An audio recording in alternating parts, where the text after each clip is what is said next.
sur ce webinaire HUP. Tu me dis quand ça démarre l'enregistrement? Ça y est, j'ai démarré. Bienvenue à tous pour ce webinaire HUP national numéro 4 de la période de crise Covid-19. On est très heureux de vous réunir encore ce jour. Aujourd'hui, on va parler d'un enjeu qui concerne, je pense, beaucoup d'entre nous. Comment préserver sa trésorerie en période de crise avec agilité, avec souplesse, avec réactivité et quels conseils à suivre sur ce sujet. Pour animer ce webinaire, j'ai le plaisir d'accueillir nos intervenants que je remercie d'être présents avec nous. Donc, nous avons bien sûr Laura Verlac, responsable nationale des programmes HUP, qui modérera la partie questions-réponses que nous aborderons à la fin de ce webinaire. Nous accueillons Anne-Sophie Mertens, notre interprète du jour en langue des signes française, de notre partenaire Vouloir Dire. Et enfin, Lionel Perrin, dirigeant du cabinet Carbeo, qui sera notre intervenant principal. Et merci à toi, Lionel, d'avoir dégagé du temps pour ce sujet brûlant. Et pour commencer, un petit rappel des règles du jeu Zoom pour le bon déroulement de ce webinaire. À toi de jouer, Laura. Bonjour à tous, merci Pauline. Alors vous commencez à avoir l'habitude maintenant, donc je vais modérer tout au long de la séance les questions-réponses que vous avez et qu'on prendra à la fin de l'intervention de Lionel. Et ce que je vous propose pour que ce soit le plus simple possible, c'est au maximum de poser vos questions vraiment dans la partie questions-réponses qui est prévue à cet effet, qui se trouve en bas de votre écran avec le petit symbole discussion et en dessous écrit Q&R, et de réserver le chat avec la petite bulle où c'est écrit converser, plus pour vos réactions parallèles. Mais le plus possible de bien poser vos questions dans la partie Q&R, et Pauline vous remettra dans le chat de temps en temps des documents ou des liens utiles. Si toutefois vous vous trompez et que vous posez la question dans la partie chat, je la prendrai quand même et on la posera à la fin. Voilà, merci beaucoup, à tout à l'heure. Merci beaucoup, Laura. Et sans plus tarder, je laisse notre intervenant principal se présenter en quelques mots. Donc, bonjour à toi, Lionel Perrin. Est-ce que tu peux juste présenter ton parcours et qui tu es? Bonjour à tous, bienvenue. Donc, je m'appelle Lionel Perrin, dirigeant du cabinet de conseil Carbeo, conseil en création, développement et gestion d'entreprise. J'ai travaillé pendant une vingtaine d'années dans une boutique de gestion où j'étais consultant en création d'entreprise et développement d'entreprise. J'étais également directeur financier de cette structure. Et j'ai monté mon Carbeo il y a 10 ans environ. Merci beaucoup, Lionel. Est-ce que du coup, pour toi, la période est assez chargée pour accompagner justement des chefs d'entreprise ou des entrepreneurs dans cette période inédite? Oui, énormément de travail pour essayer de trouver effectivement des solutions, des pistes par rapport à la crise qu'on connaît actuellement. De nombreuses questions avec beaucoup de points d'interrogation, mais on essaie d'y apporter un peu d'éclairage. Merci beaucoup. Et sans plus tarder, on vous propose un petit temps interactif justement pour faire connaissance avec vous, les webinautes qui êtes en ligne avec nous. Et donc, partons sur le sondage numéro 2, je crois, de mémoire, du webinaire, pour faire mieux connaissance avec vous. Merci Laura, si tu peux le lancer. Et voilà, première question pour mieux faire connaissance avec vous. Donc déjà, tout simplement faire connaissance avec votre statut d'entrepreneur. Je suis porteur de projet, je n'ai pas encore créé ma structure. Je suis entrepreneur créateur depuis moins de 3 ans. Ou je suis entrepreneur d'activité depuis 3 ans ou plus. Merci pour vos réponses. Et deuxième question, on en profite pour vous la poser sur le sujet qui nous occupe. Préserver ma trésorerie en période de crise. Quelle est ma principale préoccupation sur le sujet de ce jour? Diminuer mes charges fixes, diminuer mes charges variables, gérer mon échéancier de report de paiement, recouvrir mes créances clients, anticiper la mise en paiement d'acompte auprès de mes clients, ou je n'ai pas de préoccupation liée à ma gestion de trésorerie, mais je suis quand même là pour m'informer. À vos réponses, merci beaucoup.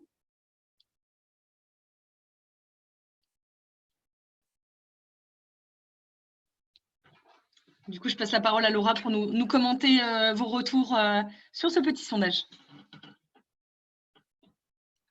De ton micro, Laura? Excusez-moi. Oui, c'est en train de voter doucement. Donc, on a une majorité d'entrepreneurs créateurs depuis moins de 3 ans, donc 43%. Juste après, des entrepreneurs en activité, mais on a aussi quelques porteurs de projets. Et majoritairement, des personnes qui ont des attentes sur diminuer leurs charges fixes et puis quelques personnes qui sont là, qui n'ont pas forcément de préoccupation, mais qui sont là pour s'informer. Mais je dirais que l'essentiel, c'est surtout sur la diminution des charges fixes. Voilà. Merci beaucoup. Donc, une majorité de créateurs depuis moins de 3 ans, c'est bien ça, hein? Oui, c'est ça. Ok, super. Et bien sûr, tous les autres sont les bienvenus, évidemment. Sans plus tarder, je vous propose qu'on rentre dans le vif du sujet.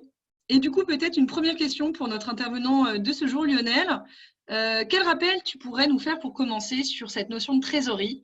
De quoi on parle finalement quand on parle de gestion de trésorerie? Alors, on parle du compte bancaire de l'entreprise, qui est effectivement le nerf de la guerre, la trésorerie, hein, parce que les premières difficultés qui apparaissent, c'est qu'on n'a plus suffisamment d'argent sur son compte. Donc, la notion de trésorerie, c'est ce qu'on vit tous à titre personnel lorsqu'on gère son compte bancaire, en fait, hein. C'est les rentrées et les sorties qui peuvent arriver sur le compte, en sachant que, vu que c'est le nerf de la guerre, c'est important de pouvoir anticiper sur ce sujet-là, parce qu'on est vraiment au cœur du sujet financier. Lorsqu'on reçoit le bilan de son comptable, on a toujours un bilan, mais c'est sur une situation qui est passée.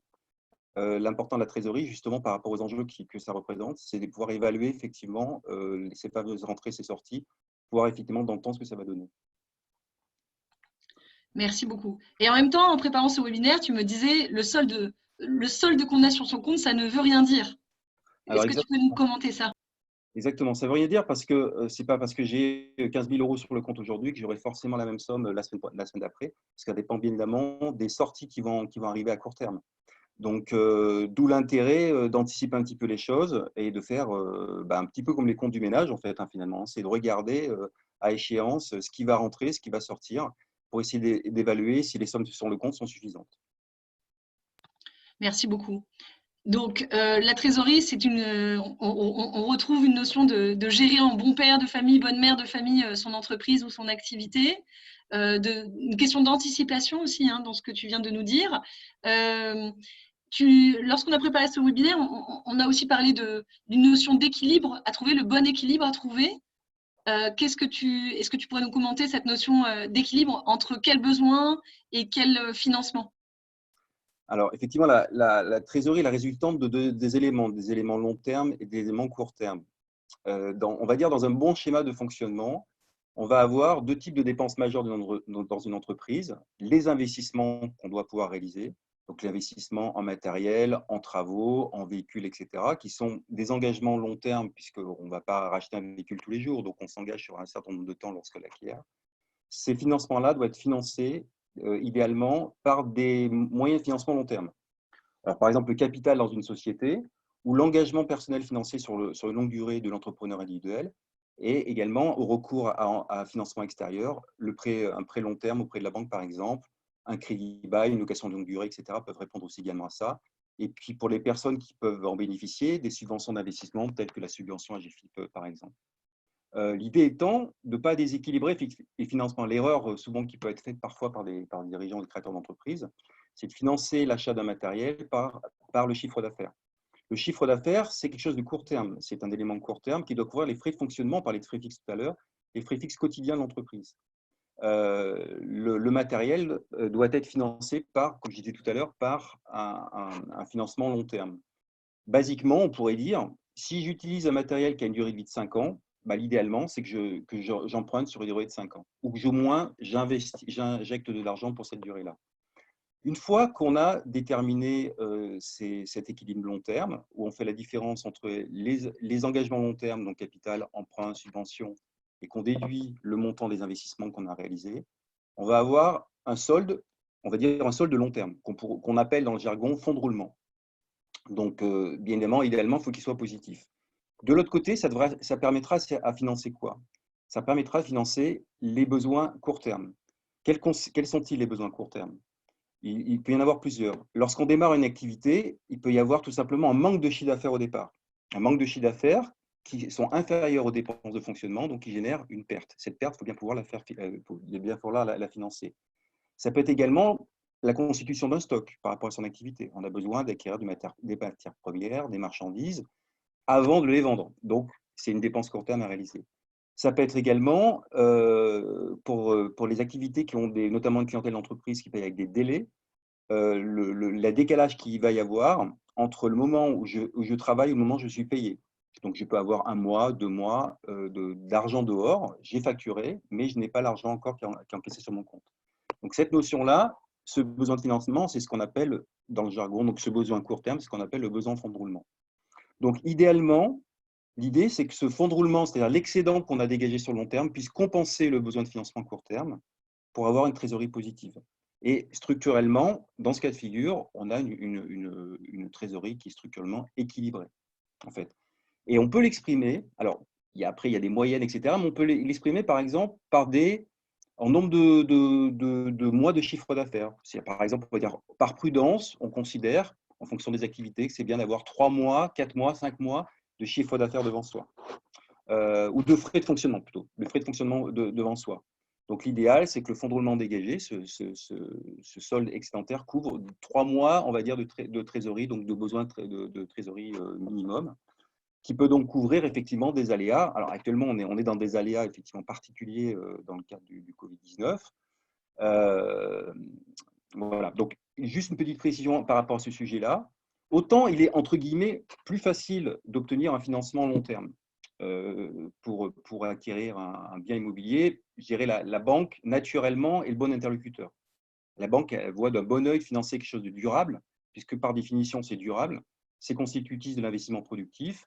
Et puis également, c'est un investissement fiable, donc il peut, le cas échéant, être remboursé, parce que ça a de la valeur, on va dire.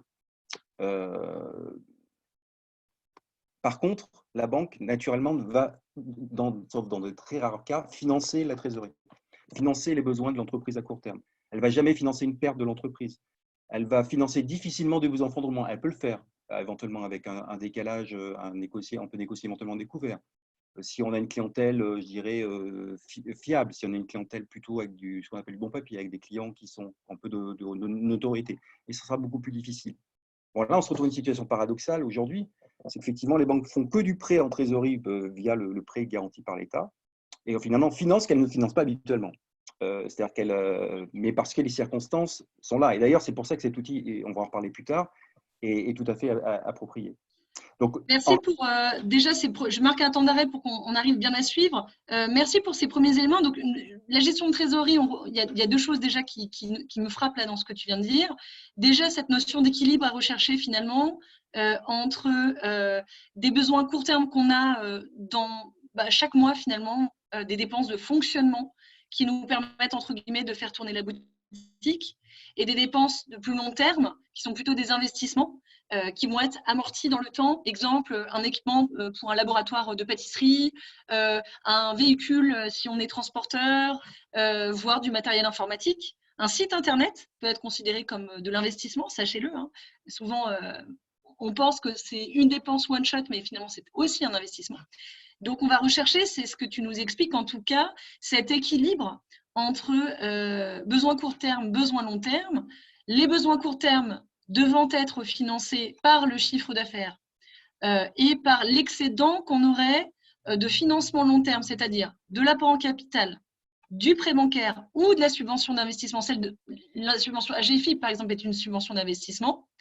Si tous ces financements long terme recouvrent mes besoins long terme, c'est-à-dire les dépenses en matériel ou autres, ce qu'on a évoqué précédemment, alors j'ai un petit excédent qui va me permettre d'avoir un petit matelas en plus pour sécuriser le quotidien. Donc ça, on va dire, c'est en tout cas la définition que tu nous donnes, c'est vraiment la gestion de trésorerie, une question d'équilibre entre des besoins court terme, des besoins long terme, et à chaque besoin, le bon financement derrière. Donc ça, c'était juste pour poser quelques définitions. Maintenant, je joue toujours ce rôle de béotienne de cette question. Sur quoi s'appuyer pour arriver à comprendre ma situation de trésorerie, et notamment en ce moment en période de crise? Voilà, qu'est-ce qui va m'aider à comprendre ma situation de trésorerie, Lionel? On parlera juste après des leviers, une fois que j'ai l'outil. C'est quoi, du coup, les leviers que je peux actionner grâce à cet outil? Alors, comme on l'a abordé tout à l'heure, c'est un peu quand on fait les comptes de son ménage, on va dire. C'est-à-dire qu'on est vraiment dans une situation où ça ne demande pas de notion comptable ou ce genre de choses, en fait, puisque ce n'est pas, comme on dit, construire un bilan, compte de résultat.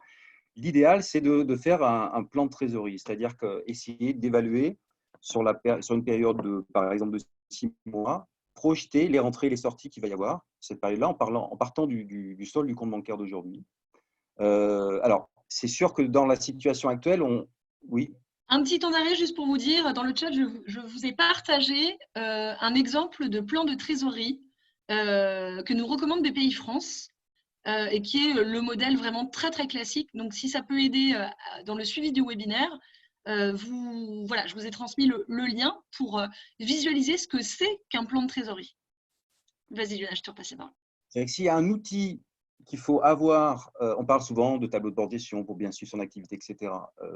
Attention aussi, vous utilisez Nagaz, et puis le dirigeant d'entreprise n'est pas fait non plus pour être plongé dans ces chiffres. Il doit également produire, commercialiser, etc. Et s'il y a au moins un outil qu'il doit avoir au quotidien, c'est le plan de trésorerie pour évaluer effectivement les rentrées et les sorties qu'il va y avoir sur une période, on va dire en général, on considère sur 6 mois. La notion compta, bilan, etc., c'est quelque chose de dissocié. C'est l'administratif et en plus, on enregistre du passé. Donc, le passé, finalement, il est passé. Et ce qui compte là, c'est l'avenir. Et l'avenir, c'est pour arriver à suivre la situation bancaire d'entreprise, c'est effectivement par ce plan de trésorerie.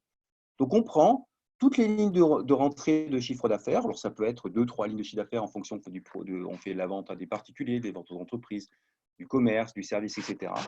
Et puis également, on liste toutes les dépenses de l'entreprise qu'on va avoir au quotidien. Alors, des charges dites fixes, c'est-à-dire qu'on va avoir tous les mois, typiquement les loyers, ce genre de choses.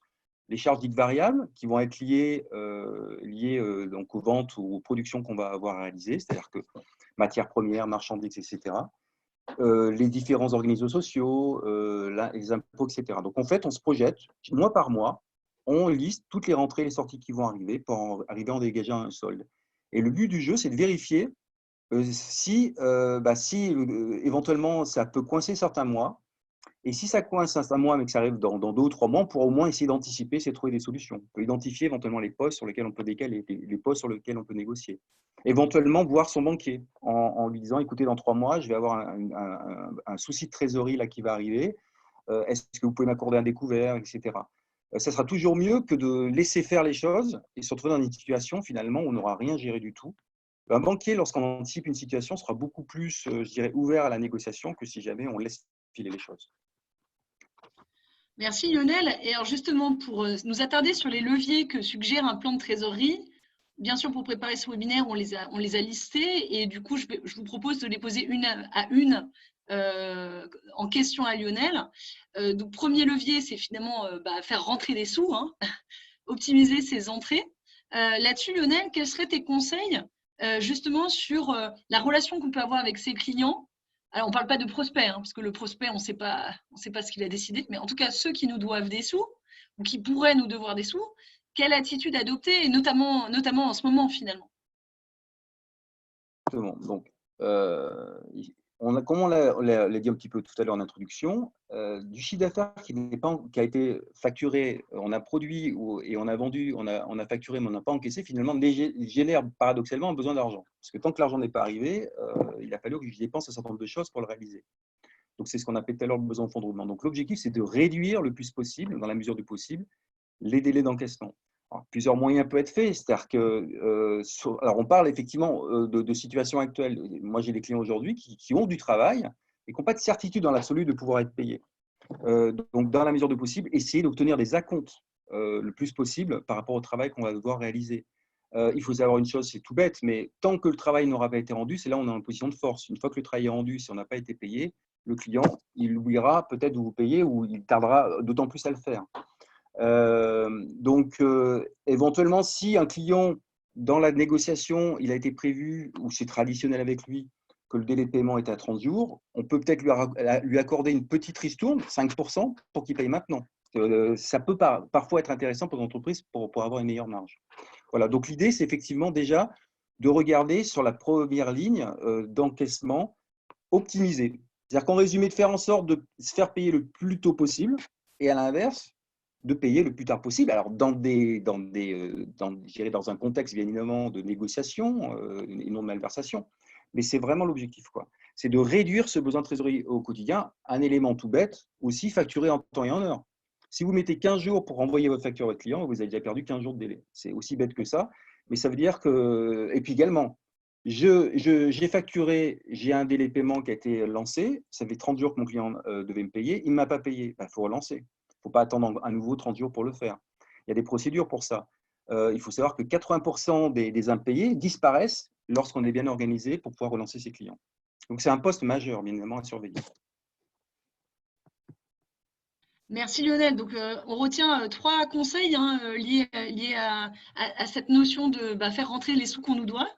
Le premier, c'est bien sûr de réduire les délais d'encaissement au maximum en gérant bien les acomptes. Donc, quand je vends une prestation, ne pas facturer en bloc 100% de la prestation due, mais bien avoir un système de tranches, 30% à la signature, un tiers à signature, un tiers à la moitié du parcours et un tiers final. Bon, ça dépend bien sûr de l'activité de chacun, mais en pensant bien qu'une fois que le travail est rendu, que ce soit un produit ou un service, le client peut oublier de payer, surtout en ce moment. Donc, important ce levier de négociation qu'on peut avoir sur les acomptes, justement. Deuxième conseil, c'est bien sûr de facturer en temps et en heure, et le plus tôt possible d'être très réactif dans sa facturation. Et puis, troisième conseil, c'est suivre ce qu'on appelle ces recouvrements, suivre vraiment l'argent qui doit rentrer. C'est un vrai suivi, c'est une vraie gestion. Ça nécessite une attention et parfois même des relances. En tout cas, Lionel, en préparant ce webinaire, nous confiait que certains de ses clients, même des chefs d'entreprise ou des entrepreneurs individuels, passent 2 jours par mois juste à relancer des clients qui leur doivent des sous. Donc, c'est vraiment normal d'y passer du temps, ça n'est pas automatique. Voilà. Deuxième levier, Lionel, plutôt autour des charges. Qu'est-ce que tu pourrais nous conseiller au sujet de la relation que nous pouvons avoir avec nos fournisseurs en cette période, en général, puis en particulier en cette période?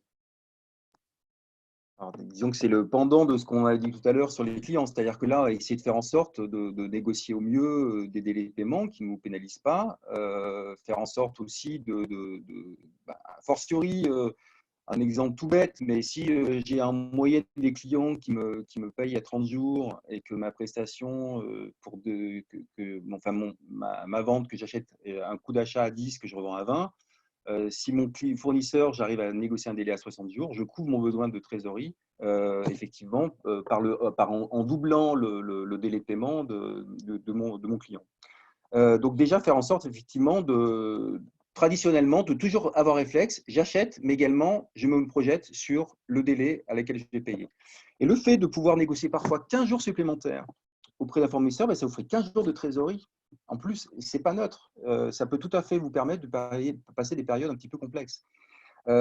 Également, dès le départ, il faut essayer dans la mesure du possible, essayer de négocier ça. Si on part dès le début, c'est pareil pour vos clients d'ailleurs, sur un délai mal négocié, ça va être très compliqué pour les commandes à venir d'avoir une meilleure négociation. Parce qu'après, je dirais, les choses, elles se font dans la durée, en fait. Donc, toujours faire en sorte d'avoir en réflexe, j'achète, ok, je vends, j'achète et j'achète, mais également, je suis également le financier de ma structure. Donc, je me projette sur les délais d'encaissement et négocier effectivement le délai avec ses fournisseurs. Alors après, effectivement, dans le contexte aujourd'hui, une fois qu'on aura listé via le plan de trésorerie, qu'on a identifié toutes les dépenses qu'on a au quotidien, on va se pencher en priorité, bien évidemment, sur les plus gros postes de dépenses pour essayer de voir ce qu'on va pouvoir faire. Donc, on peut commencer par les 5 plus gros postes de dépenses, par exemple. Alors, souvent, des postes les plus conséquents dans une petite entreprise, ça va être d'ailleurs malheureusement, le salaire du dirigeant. Ce qui serait peut-être d'ailleurs la première chose qu'on peut avoir comme réflexe à diminuer si jamais par ailleurs on n'arrive pas à faire face aux autres dépenses.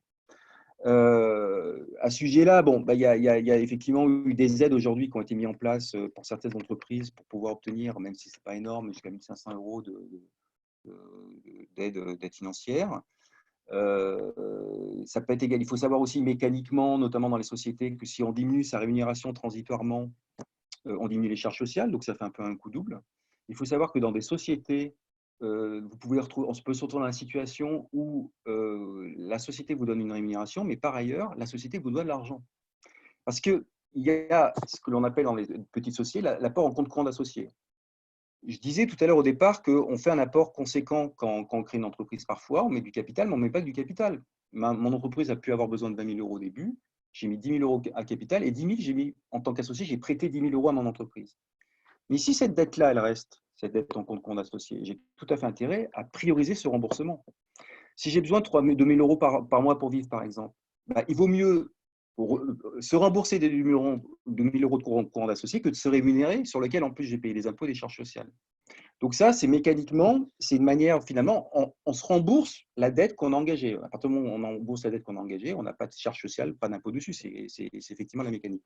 Et c'est vrai qu'il y a pas mal d'entreprises parfois qui a du compte courant d'associé qui reste, c'est-à-dire des sommes dues, et ils ne pensent pas forcément à se le rembourser. Donc ça, c'est effectivement une manière de minorer, on va dire, les prises d'argent sur la partie rémunération. Bon, après, pour ceux qui ont du personnel, aujourd'hui, effectivement, il y a les solutions de chômage partiel, appelé aussi chômage technique, avec une difficulté néanmoins, c'est que, enfin, du moins dans les clients que j'ai pu rencontrer jusqu'à maintenant, c'est que pour l'instant, les sommes n'ont pas été encore bourses par Pôle emploi. C'est-à-dire qu'on arrive effectivement à pouvoir faire prendre en charge, on va dire, le salaire net, du moins 70% du salaire par le Pôle emploi. Par contre, l'intérêt, c'est que ça diminue mécaniquement les charges sociales. Donc là, on baisse également la voilure de ce côté-là. Par contre, en trésorerie, on attend un peu les sous. Apparemment, il faut compter à peu près 2 mois. Donc après, il faudra voir les autres solutions de trésorerie par le prêt garanti par l'État éventuellement. Autre élément, regarder ses fournisseurs principaux, quels qu'ils soient. Alors, c'est effectivement, il y a eu un débat, il y a eu des préconisations qui ont été apportées par le gouvernement, notamment pour faire en sorte que les entreprises puissent décaler leur loyer avec le propriétaire, qui peut parfois être un poste important. On ne peut pas dire qu'il y a vraiment une obligation, c'est-à-dire que les propriétaires, on ne peut pas les obliger à ne pas vous prendre l'argent du loyer. Mais par contre, c'est un interlocuteur, c'est votre partenaire, il n'a pas non plus intérêt à ce que vous soyez en difficulté majeure. Vous pouvez essayer de trouver un terrain d'entente, essayer de trouver négocier, payer peut-être que la moitié ce mois-ci. On était au trimestre, paiements trimestriels qui sont très très lourds pour les entreprises, on essaie de payer au mois. Enfin, voilà, donc je dirais que ça, c'est des négociations qui se font de tiers à tiers, de gré à gré, en fait, finalement. Voilà. Et puis, je dirais que de manière générale, on peut, toutes les postes qu'on va avoir, les postes d'assurance, les choses comme ça, on peut essayer de voir aussi cette logique-là, voir si mon interlocuteur il est prêt à décaler dans le temps. Le mécanisme des charges sociales aujourd'hui est complètement dans les clous. Hein. C'est-à-dire qu'aujourd'hui, les cotisations sociales des travailleurs indépendants sont reportées. Les charges sociales peuvent être reportées à la demande pour ceux qui ont des salariés. Mais là, je reviens au point de départ du plan de trésorerie qu'on évoquait tout à l'heure. Par contre, toutes ces sommes-là, il faudra effectivement les payer plus tard. Donc, les mettre en plan de trésorerie. Alors, apparemment plutôt fin d'année, hein, parce que là, on est plutôt dans un lissage aux fin d'année. Et puis, vu le contexte actuel, je pense que quelqu'un qui aurait du mal à payer ses reports de cotisation arrivera toujours à trouver un échéancier. C'est toujours, il vaut mieux, dans l'absolu, quand on doit des sous, négocier dans le temps avec un interlocuteur à qui on donne de l'argent, en amont, que laisser vivre les choses. Et puis, de toute façon, un organisme social, un fournisseur, c'est comme tout le monde, il préfère être payé petit à petit que pas être payé du tout. Merci beaucoup Lionel. Et justement, c'était une de mes dernières questions avant qu'on zoome sur la période actuelle qui nécessite une gestion de trésorerie très particulière. C'est effectivement, on nous parle tous azimuts de report de charges. On peut reporter ses cotisations sociales, ses URSSAF, ses cotisations prévoyance retraite, c'est le paiement de son loyer. On peut reporter pas mal de choses. On entend bien que c'est un report, que ça n'est pas une annulation. Quel conseil tu aurais à donner? Est-ce que c'est reculer pour mieux sauter que de faire ces reports? Parce que finalement, on ne sait pas à quel horizon on va pouvoir s'acquitter de ce qu'on doit, d'une dette qu'on est en train de soi-même se constituer. Donc, c'est un peu paradoxal parce qu'on s'endette quelque part d'un côté sur des sommes qu'on devra un jour. Donc, est-ce que c'est pas se tirer une balle dans le pied? Est-ce que si je suis tout juste au niveau et que je peux absorber ces charges, est-ce que c'est automatique d'anticiper un report de charge? Voilà, quels sont tes conseils un peu là-dessus? Dans une période aléatoire comme aujourd'hui, notamment en termes de chiffre d'affaires arrivé, c'est la moins mauvaise solution, quoi. Je dirais que, et d'ailleurs, on le voit, hein, tout ce qui est aujourd'hui apporté de manière générale dans les aides, enfin, en grande majorité, c'est des aides, mais avec du décalage, du report dans le temps. Donc, c'était effectivement l'objectif, c'est d'alléger la trésorerie des entreprises à court terme. Reporter dans le temps, Alors après, il y a quelques subventions, quelques aides qui sont apportées, mais qui restent finalement mineures, je dirais, parce que 1 500 € maximum pour 1 ou 2 mois, ce n'est pas ça qui va changer forcément les choses. Bon, ça va un petit peu alléger les choses, mais c'est surtout, on est vraiment sur ça. Alors après, qu'est-ce qui se passera plus tard? Au moins, ça permet on prolonge dans le temps. Effectivement. Alors après, c'est sûr que si l'entreprise était déjà en difficulté aujourd'hui et qu'elle n'a pas vraiment de perspective de chiffre d'affaires à quelques mois, la question se poser effectivement de voir si ça vaut le coup de continuer aussi ou pas finalement. Parce que c'est vrai qu'il y a, il y a malgré tout des procédures qui existent pour des entreprises qui ne peuvent plus faire face à leurs dettes à court terme. Donc, on appelle cessation de paiement, cessation de paiement ou dépôt de bilan, qui permet de geler les dettes effectivement auxquelles on a à faire face. Procédure qui existe pour les sociétés et les entreprises. Et bon, c'est la question qu'il faut se poser aussi. Disons que si à tout repousser, effectivement, c'est comme tu disais tout à l'heure, c'est reculer pour mieux sauter. Mais en même temps, c'est la solution aujourd'hui. C'est repousser cette trésorerie-là. On verra bien effectivement en septembre ou en octobre à la rentrée ce qui se passera. Ça dépend des secteurs d'activité.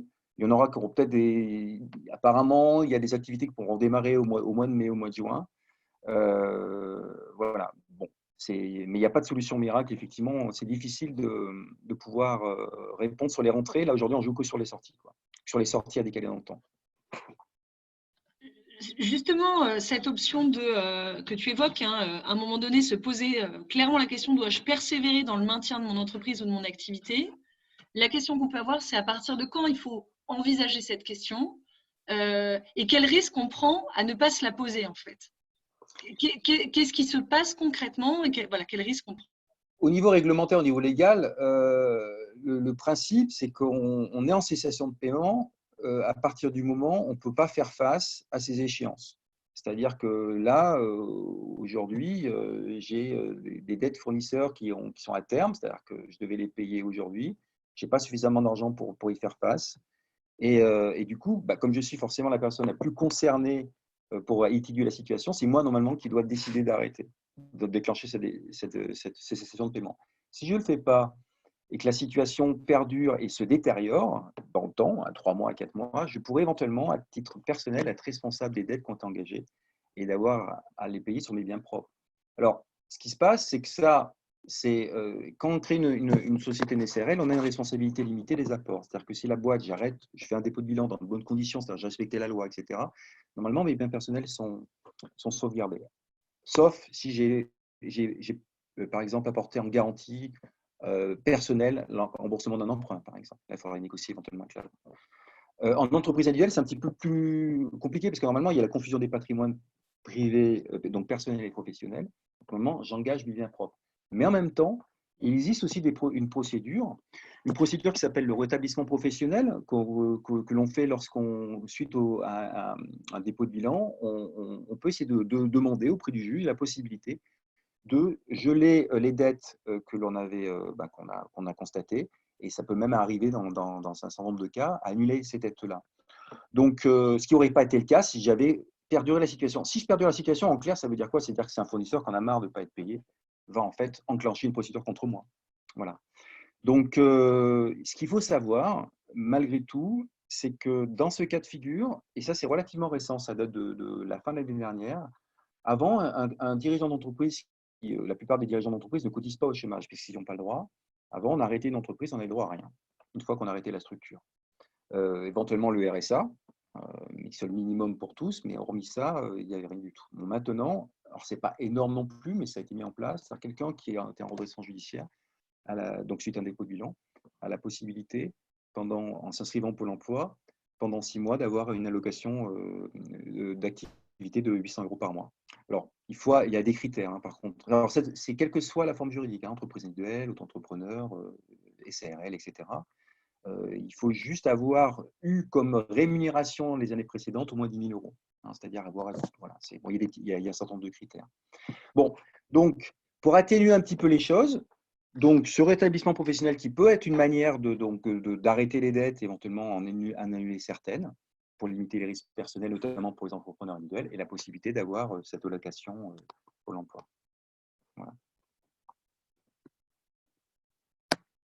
Merci Lionel, ça nous semblait important. Voilà, c'est pas, on termine sur une note qui est pas très optimiste naturellement, mais en fait de se dire à tout moment, moi en tant que chef d'entreprise, j'ai plusieurs options et voilà, je suis en position de pouvoir et de décision de choisir parmi ces options. Ici, on a balayé finalement plusieurs conseils généraux autour de la gestion de trésorerie. Le premier levier, vous l'avez compris, c'est d'optimiser ses entrées-sorties. On l'a évoqué sur un certain nombre de rappels un peu classiques, mais les rappels sont toujours bons à entendre, je crois. Une deuxième option, deuxième levier, qui est effectivement de se poser la question à un moment donné, est-ce que je persévère dans ce maintien d'activité? Et là, on parle effectivement des mesures de rétablissement professionnel qui existent.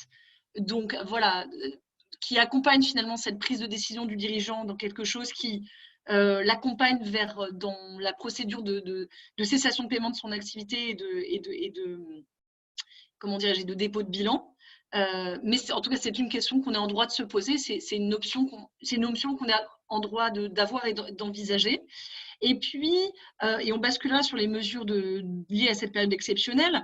On a parlé bien sûr de recouvrement, des bonnes pratiques de recouvrement.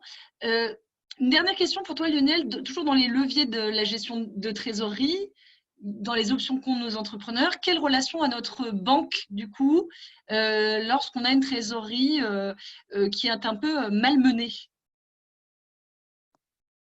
Alors, comme je disais tout à l'heure, c'est toujours bien le banquier, il faut le prendre également comme un partenaire de l'entreprise. On le voit aujourd'hui, hein, c'est-à-dire que si on prend l'exemple du prêt garanti par l'État, moi j'ai des clients qui ont eu leur accord de prêt en 24 heures.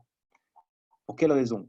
Sans forcément donner masse de documents. Tout simplement parce qu'ils avaient des relations régulières avec leur interlocuteur au sein de la banque et qui avaient effectivement une très bonne connaissance de l'entreprise.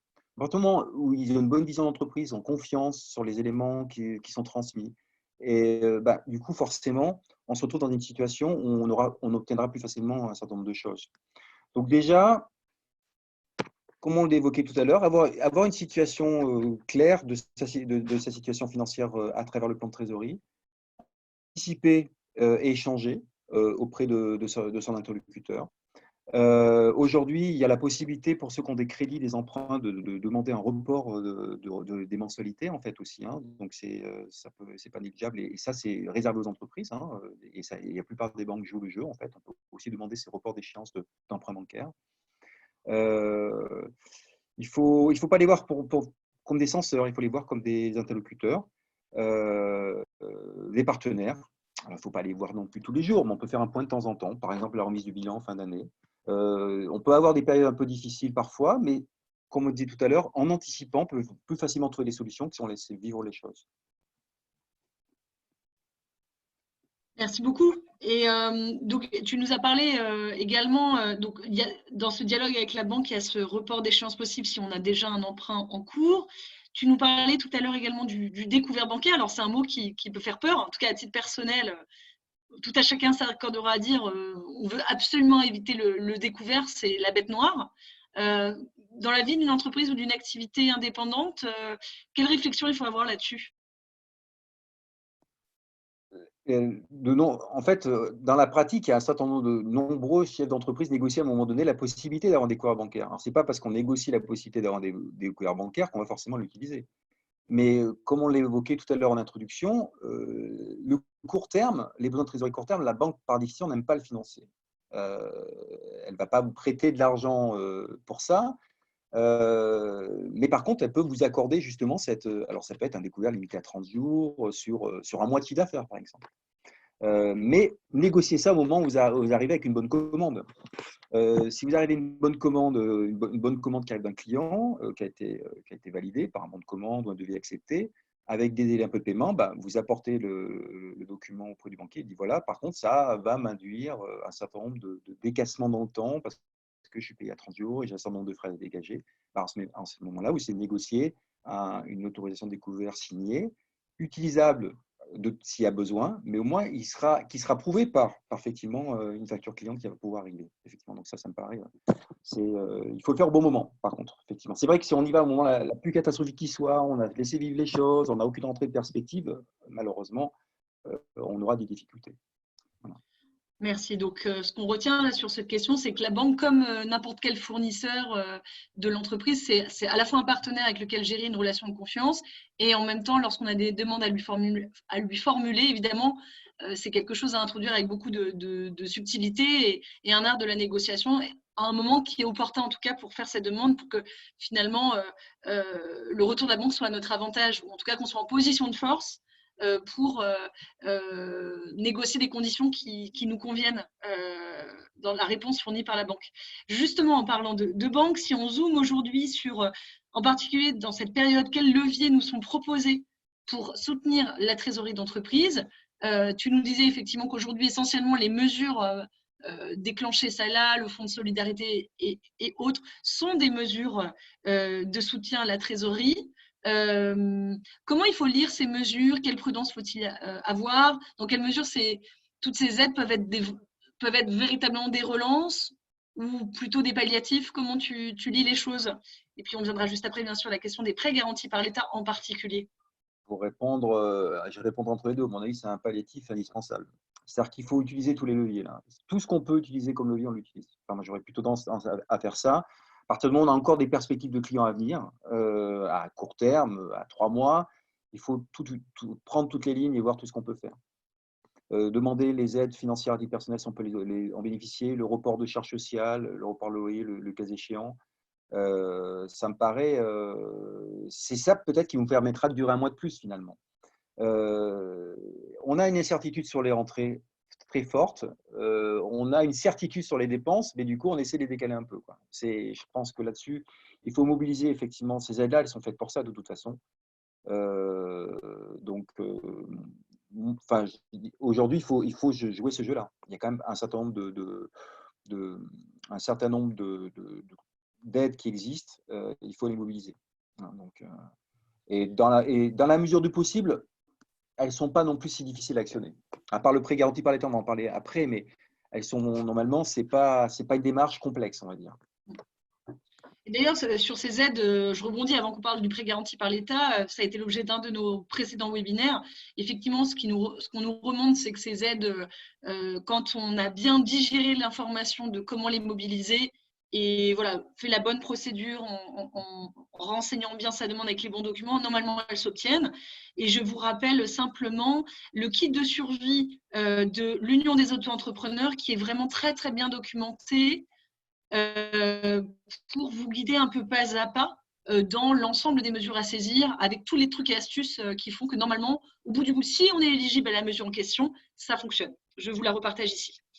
Et du coup, sur le prêt garanti par l'État, là, c'est un sujet vraiment beaucoup plus costaud peut-être. Quel avis là-dessus, Lionel? Notamment, j'ai une première question, c'est finalement, à quoi elle sert cette mesure? Pourquoi faut-il y avoir recours et en quoi elle est surtout inhabituelle dans le comportement des banques? Ça, c'est un point qui est intéressant. Tout à fait. Elle est tout à fait inhabituelle parce que, comme on l'a dit tout à l'heure en introduction, normalement, une banque ne prête jamais de l'argent en trésorerie. C'est rarissime. Elle peut accorder un découvert, mais ponctuel, autorisé sur une ligne réduite, mais elle ne prête pas. Quand elle prête, la banque, elle prête sur du long terme. Elle prête sur l'investissement, comme on l'avait dit tout à l'heure. Et le paradoxe aujourd'hui, c'est que les banquiers aujourd'hui font que du prêt en trésorerie par le prêt garanti par l'État et ne peuvent plus traiter des prêts de prêt long terme. Tout simplement parce qu'il y a trop de demandes sur le prêt garanti et il va peut-être falloir attendre l'été pour éventuellement obtenir un financement long terme. Donc, c'est une situation complètement exceptionnelle. Après, ça se comprend aussi. Enfin, pourquoi ça a été mis en place? Ça permet éventuellement aux structures qui n'avaient pas suffisamment de fonds propres, de fonds de roulement conséquents, de le reconstituer en partie. Ça permet de couvrir un manque d'activité et ça permet également donc, de faire face à ces frais fixes. Et en plus, et c'est pour ça que ça peut être une opportunité pour durer dans le temps, c'est un prêt c'est une somme qui arrive pour financer la trésorerie, mais dont on pourra éventuellement rembourser, on aura la possibilité de le rembourser entre 1 et 6 ans finalement. Puisque dans l'année prochaine, alors 10 mois après l'accord de ce prêt, on décidera effectivement de la durée sur laquelle on remboursera cette somme. Donc, un prêt de trésorerie court terme financé, remboursable sur du long terme, enfin sur de moyen long terme, c'est exceptionnel. C'est du jamais vu, quoi. Donc, tu disais entre 1 à 5 ans, c'est bien ça? Alors, 1 à 6 ans. Parce que dans un an, on décidera, en fait, c'est combien de. Si dans un an, on décide de rembourser sur 5 ans, finalement, ça mène à 6 ans à partir d'aujourd'hui, en fait. Enfin bon, c'est un point de détail. Mais donc, dans un an, effectivement, et c'est assez bien fait d'ailleurs, parce que du coup, en fonction de la situation de l'entreprise dans un an, on pourra avoir la capacité de l'entreprise à rembourser, en plus à des coûts quand même assez bas. Dans l'absolu, même si la situation est relativement saine dans un an de l'entreprise, rembourser sur 5 ans ou sur 6 ans, ça permettra finalement de remonter le fonds de roulement. C'est-à-dire que si éventuellement je n'avais pas au départ suffisamment mis de capital dans mon entreprise, j'étais un petit peu juste sur mon long terme, du coup, je remonte de fait mon fonds de roulement long terme, puisque j'aurais bénéficié d'une somme tout de suite pour pouvoir le rembourser sur une échéance long terme. Donc, en quoi c'est exceptionnel, effectivement. Exceptionnel, effectivement, et donc inhabituel pour les banques. Le paradoxe de ça, c'est que du coup, c'est ce qu'on voyait en préparant ce webinaire, à l'inverse, les prêts moyen-long terme pour de l'investissement sont plus difficiles à obtenir en ce moment, c'est bien ça. À quel horizon, si je suis un entrepreneur qui a besoin plutôt d'un prêt pour investir dans un nouveau matériel, un nouveau fonds de commerce ou que sais-je, comment ça se passe pour moi en ce moment? Alors moi, j'ai posé la question à quelques banquiers qui disaient effectivement qu'ils avaient à traiter en 15 jours des demandes de prêt qu'ils ont normalement à traiter en 1 an. Donc, ils sont submergés de demandes sur le prêt garanti par l'État. Ils font que ça et qu'ils ne voient pas la possibilité de traiter d'autres demandes de prêt, donc c'est-à-dire du long terme, avant l'été, quoi. C'est ce qui en est ressorti. Bon, après, je n'ai pas fait les statistiques dans toutes les banques, hein, mais dans tous les cas, aujourd'hui, ils tournent que sur le prêt garanti par l'État, le prêt court terme. Donc, le moyen long terme, aujourd'hui, je pense qu'il ne sera pas traité, hein, où il va être vraiment mis complètement à la fin de la pile. Merci beaucoup. Pour obtenir ce prêt garanti par l'État, que faut-il fournir? Alors, c'est très variable d'une banque à l'autre. Alors, c'est vrai qu'il y a c'est variable d'une banque à l'autre et c'est peut-être aussi variable de la connaissance que la banque a de votre entreprise. Comme je disais tout à l'heure, j'ai eu des clients qui ont eu des accords ultra rapides avec leur dernier bilan, pas forcément d'ailleurs le bilan 2019. Une attestation de chiffre d'affaires 2019 avec un bilan 2018 pouvait suffire. Mais comme il y avait une relation régulière de confiance avec l'interlocuteur banquier, ils ont un accord très rapide. En règle générale, ce qui est demandé indépendamment donc, comme je disais tout à l'heure, le dernier bilan clôturé et l'attestation de chiffre d'affaires 2019 pour ceux qui n'ont pas clôturé, il peut être demandé ce fameux plan de trésorerie dont on évoquait tout à l'heure. Alors, ce n'est pas demandé dans toutes les banques, hein, il y a des banques qui ne le demandent pas. J'ai une banque sur deux le demande, une banque demande un plan de trésorerie à 6 mois en général. Alors, sans document justificatif, hein, c'est-à-dire qu'on est vraiment dans, du papier, dans des prévisions papier, mais on ne vous demandera pas de justificatif de chiffre d'affaires à venir, choses comme ça serait vraiment trop complexe. Et d'ailleurs, il y a eu des consignes qui ont été données par le gouvernement dans ce sens-là. N'alourdissez pas trop les dossiers auprès des entrepreneurs. Voilà. Mais quand il y a un doc à joindre, hormis un doc administratif, on va dire classique, statut, le bilan, etc., ça va être ce fameux plan de trésorerie. Donc, même chose. Moi, j'ai eu des clients qui ont été dans les premiers à passer auprès de cette demande de crédit auprès de leur banque parce que, au quotidien, ils faisaient leur plan de trésorerie et du coup, ils ont été très réactifs. Tout de suite, ils ont pu préparer le document, ils ont pu passer plus vite de fait. Si on n'a pas l'habitude de le faire, si on ne l'a pas fait, forcément, ça va réduire un petit peu les délais de traitement. Voilà. Il faut compter des délais normalement assez rapides de réponse, qui peuvent compter entre une semaine et 15 jours. Par contre, l'argent met un peu plus de temps à arriver après quand même. Donc, mais disons qu'on est quand même dans des délais de traitement qui sont quand même, par rapport au nombre de dossiers, exceptionnellement rapides. Tu disais, pour obtenir du coup un accord de principe 15 jours, et par contre, pour avoir les sous, c'est quoi la fourchette à peu près? Alors, je dirais 15 jours maxi pour le premier élément, et puis le deuxième élément, 15 jours mini. Voilà. Bon, il faut savoir que tout le monde n'a pas forcément un prêt garanti par l'État. Il peut y avoir des refus, mais c'est rare quand même. Mais il y a d'autres banques qui jouent moins bien le jeu que d'autres. Mais en général, le refus est quand même l'exception.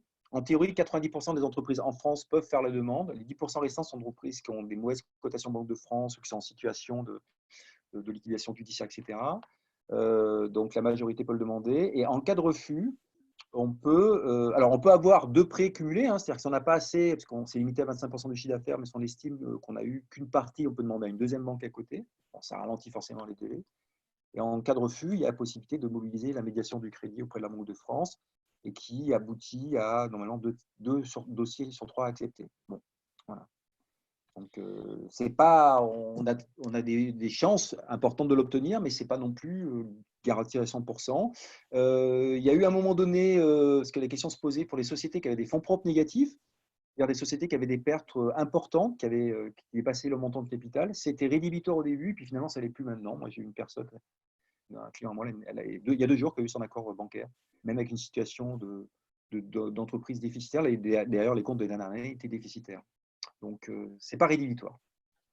Merci Lionel, en tout cas, sur cette notion de prêt garanti par l'État. Donc, une petite synthèse qui est donc de dire ce prêt, il faut se tourner vers la banque historique qui a le compte professionnel de votre activité ou votre compte micro-entrepreneur. Lui fournir effectivement votre dernier bilan clôturé ou, si ce bilan n'est pas disponible, l'attestation de votre chiffre d'affaires 2019 et ce fameux plan de trésorerie à 6 mois. Je vous ai rappelé dans le chat le modèle BPI qui est voilà, un modèle vraiment classique et en tout cas tout à fait reconnu comme l'état de l'art là-dessus. Et effectivement, comme le disait Lionel, ça peut arriver quand même qu'il y ait des refus de banque pour diverses raisons. La première, et on l'a observé dans les workshops, ça va être le cas sur les néobanques qui n'ont pas dans leur activité cœur d'activité l'activité de prêt bancaire. Je ne citerai pas de marque, hein, je n'ai pas fait de benchmark là-dessus, mais il peut y avoir ce cas de néobanque. Si vous êtes dans une néobanque, pensez que chaque néobanque est adossée à une banque de détail classique. C'est le cas par exemple Boursorama, la banque postale. Donc cette banque classique, elle doit pouvoir normalement prendre le relais de votre demande de prêt au titre du fait que vous avez un compte dans la néobanque. Ça, c'est le premier tips. Le second tips qu'on avait identifié avec Lionel, c'était, alors, garantie de succès moindre que dans le premier cas, mais si votre première banque dans laquelle votre compte professionnel est hébergé refuse le prêt, pensez éventuellement aux autres banques dans lesquelles vous pourriez avoir d'autres comptes, un compte personnel, un compte d'épargne. Ça peut fonctionner. Et puis, troisième recours, Lionel, effectivement, tu nous parlais du médiateur du crédit qui, dans ce cas de figure-là, peut faire aboutir 2 demandes sur 3, c'est bien ça, à peu près? C'est les statistiques que j'ai vues, ouais, tout à fait. Ok, super. Sur le recours au médiateur du crédit, je vous remettrai là aussi dans le chat les conseils de l'Union des auto-entrepreneurs et le pas à pas pour solliciter le médiateur du crédit, le numéro vert, le lien qui va bien, etc. Voilà. Et encore une fois, tous ces liens seront aussi disponibles sur le site d'Ashop. Nous arrivons donc dans un temps de clôture. Merci beaucoup à Lionel pour tout ce décryptage. Et je passe la parole à Laura sur les questions-réponses. Je vois déjà qu'il y a 8 questions qui s'affichent en bas, mais peut-être y en a-t-il plus? Oui, j'ai fait mon petit compte au fur et à mesure. Alors, première question qu'on a eue, c'est concernant les prêts en cours auprès de notre banque, peut-on différer les prélèvements et si oui, quelle est la procédure?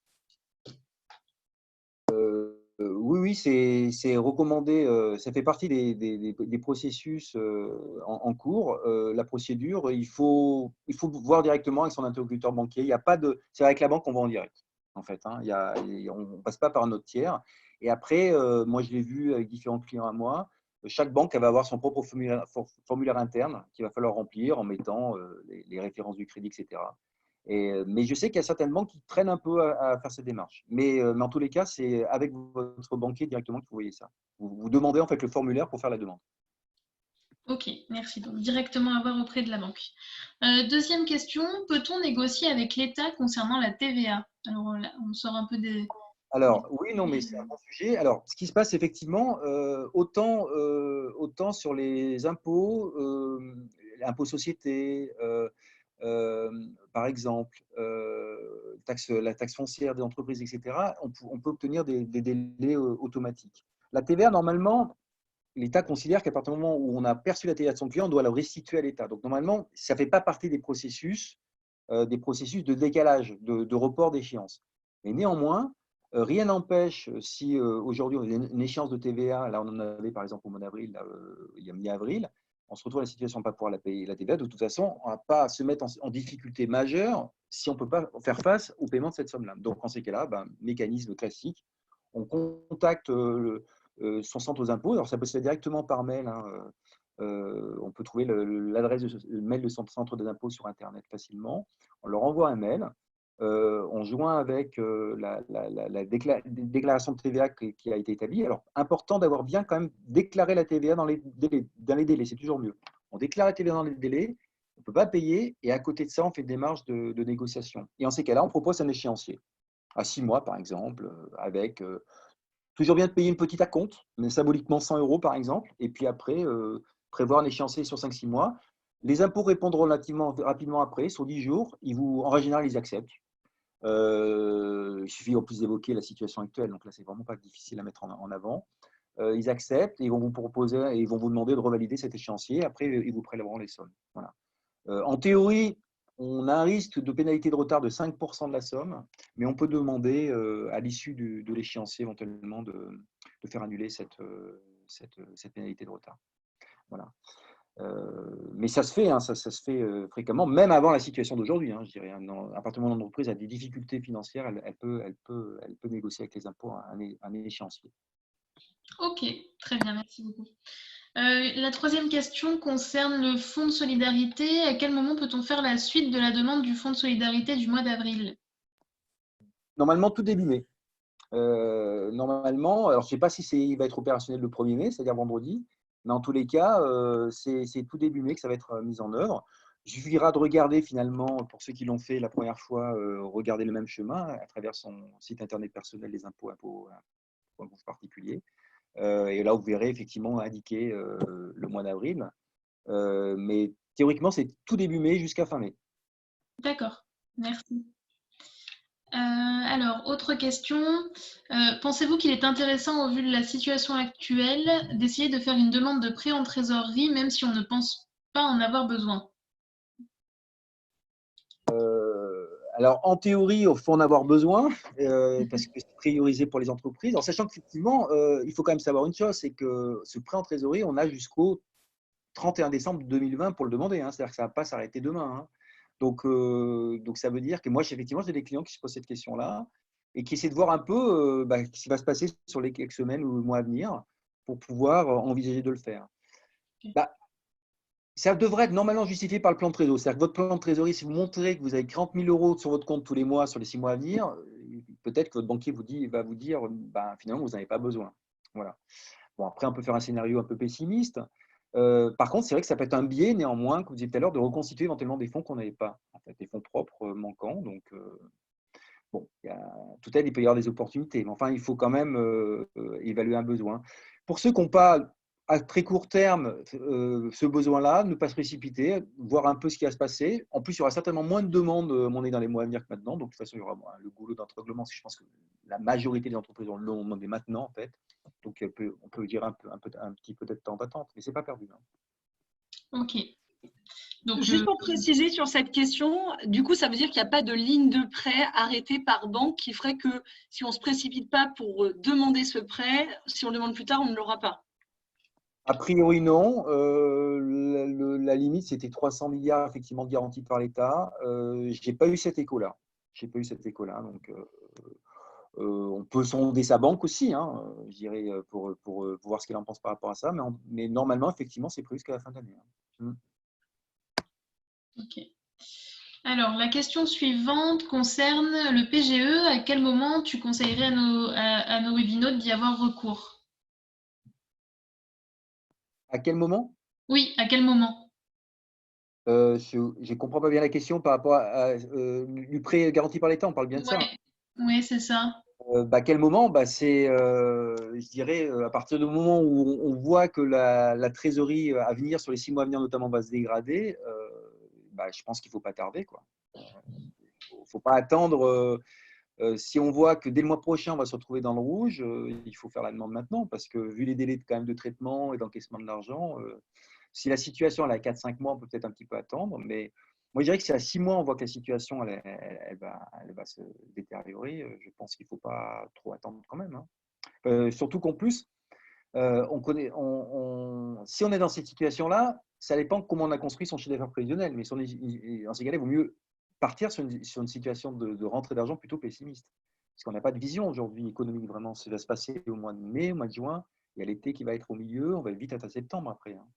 Donc, Ok, c'est clair. Autre question, juste encore au sujet du prêt garanti par l'État. Pour préciser sur les taux, il y avait une question qui disait qu'en fait le taux qui sera appliqué, ce sera celui dans un an et non pas réellement le taux zéro qui est tel que c'est présenté. Est-ce que tu pouvais préciser là-dessus?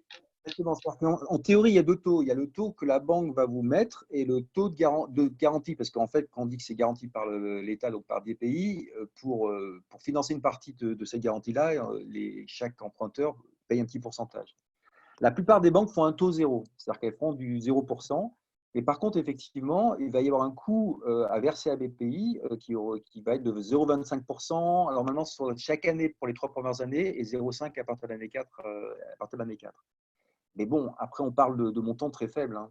C'est-à-dire que si on raisonne si on emprunte 20 000 euros et qu'on a un taux à 1% en remboursant sur 2 ans, ça fait un coût de crédit à 200 euros. Enfin, c'est très faible. Mais effectivement, il y a ce taux. La plupart des banques font du 0%, c'est vrai. Par contre, c'est le taux garanti BPI qui dépendra de l'échéancier de votre remboursement. D'accord, très bien. Question suivante, je vois qu'il est déjà 15h31. Au pire, on prendra les questions qui restent, on y répondra ultérieurement. Alors, une question un peu précise. Sur mes charges fixes, la plus grande part provient des prêts déjà faits. Les 1 500 € du fonds de garantie couvrent une grande partie de mes charges fixes. Dois-je faire une demande de crédit selon vous? Elle est à la fois précise et en même temps, elle peut faire écho à d'autres situations.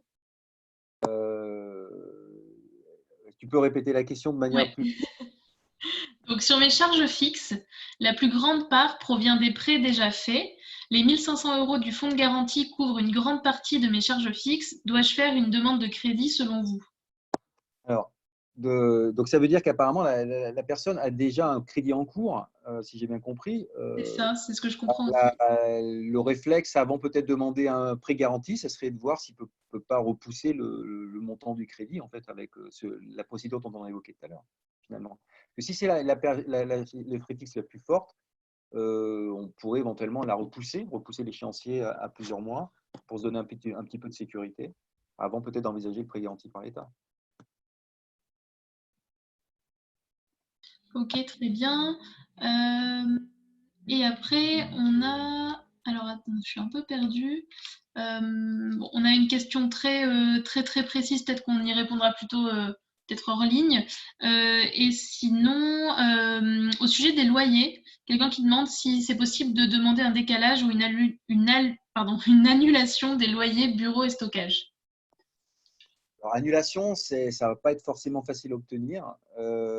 Décalage, ça fait partie. Alors, c'est qu'en théorie, c'est un petit peu technique. C'est-à-dire que normalement, cette aide-là est réservée réglementairement aux entreprises.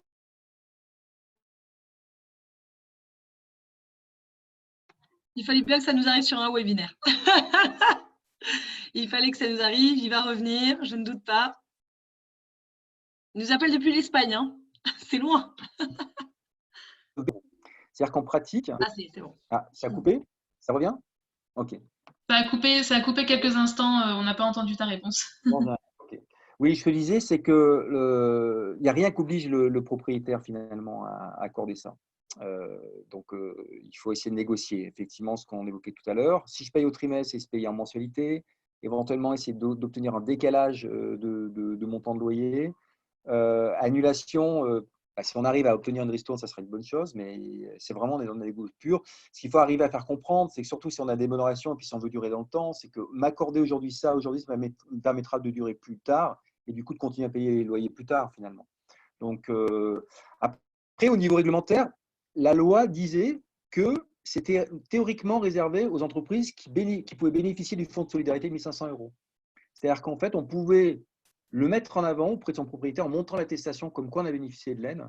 Et c'est dans ce cas de figure qu'on pouvait effectivement plus facilement obtenir l'accord du propriétaire. Mais en même temps, il n'est pas obligé de le faire. Donc, même si on n'est pas dans les critères, on essaie de négocier ce que l'on peut. Mais il n'y a aucune obligation, malheureusement. Hein. C'est de la négociation au cas par cas.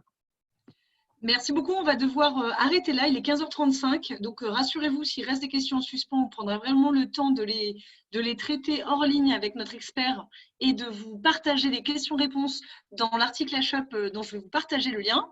Merci à tous d'avoir participé à ce webinaire national HUP.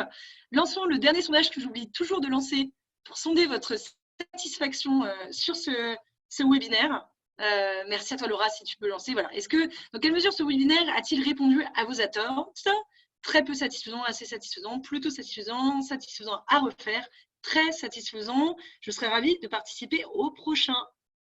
Merci à vous pour vos réponses. Je sais que certains d'entre vous ont voulu activer Roger Voice pour suivre ce webinaire, qu'apparemment ça n'a pas fonctionné. J'en suis vraiment désolée. On va résoudre, on s'améliore. Chaque webinaire, on essaie de s'améliorer. Voilà, sur cette question de la transcription instantanée, ça nous tient vraiment à cœur de trouver une solution. Et donc voilà, nous sommes en plein en train d'essayer de trouver cette fameuse solution pour que voilà, ça puisse fonctionner pour tous. Voilà, merci beaucoup. Est-ce qu'on a la réponse à notre petite évaluation? Tout à fait. En fait, je viens de comprendre qu'on pouvait partager les résultats. Et merveilleux. C'était magnifique. Okay. On s'améliore effectivement à chaque fois. Super. Donc, vous êtes plutôt grande majorité à être très satisfait. Voilà, quelques retours. Les assez satisfaits et plutôt satisfaits, évidemment, n'hésitez pas à nous partager vos feedbacks par écrit. Un grand merci à Anne-Sophie, notre interprète en langue des signes de notre partenaire Vouloir Dire, qui a interprété ce webinaire. Merci beaucoup à Lionel Perrin, dirigeant du cabinet de conseil Carabeo, pour toute son expertise mise au service du réseau HUP. Donc, c'est vraiment super. Merci à Laura qui a co-animé ce webinaire à mes côtés et modéré les questions-réponses. Je vous rappelle que pour retrouver tous les replays, y compris celui-ci, de tous les replays des webinaires HUP avec notre interprète en langue des signes, vous avez ce premier lien que je vous partage, premier lien sur le site HUP. Je vous invite bien sûr fortement à consulter notre FAQ Covid-19 que nous alimentons chaque semaine avec beaucoup d'attention. Et enfin, je vous invite bien évidemment à faire part de vos situations, de vos difficultés, de vos besoins dans l'enquête nationale que nous avons lancée, l'enquête Impact Covid. Vous êtes près d'une quarantaine à avoir déjà répondu, c'est vraiment super. Plus nous serons nombreux, plus nous pourrons faire entendre les besoins spécifiques que les travailleurs indépendants handicapés peuvent avoir. Et donc voilà, ça nous permettra d'amener des propositions auprès de tout un tas de parties prenantes avec lesquelles nous sommes en lien, BGE, la GFIP, le Haut Commissariat à l'inclusion. Donc voilà, faites-nous part vraiment de vos besoins et de vos difficultés, de vos situations, tout simplement. Et ça nous permet vraiment d'avancer et de construire au fur et à mesure. Merci à tous et à très bientôt. Prochain webinaire HUP en partenariat avec l'URSSAF. Voilà, dirigeants salariés, dirigeants employant des salariés ou comment on appelle ça, particuliers employeurs. L'URSSAF répondra à toutes vos questions mercredi prochain, mercredi 6 mai. Et excusez-moi, j'ai oublié l'horaire, évidemment, de 14 à 15h, toujours en ligne sur Zoom. À très bientôt. Merci à vous. On peut couper l'enregistrement.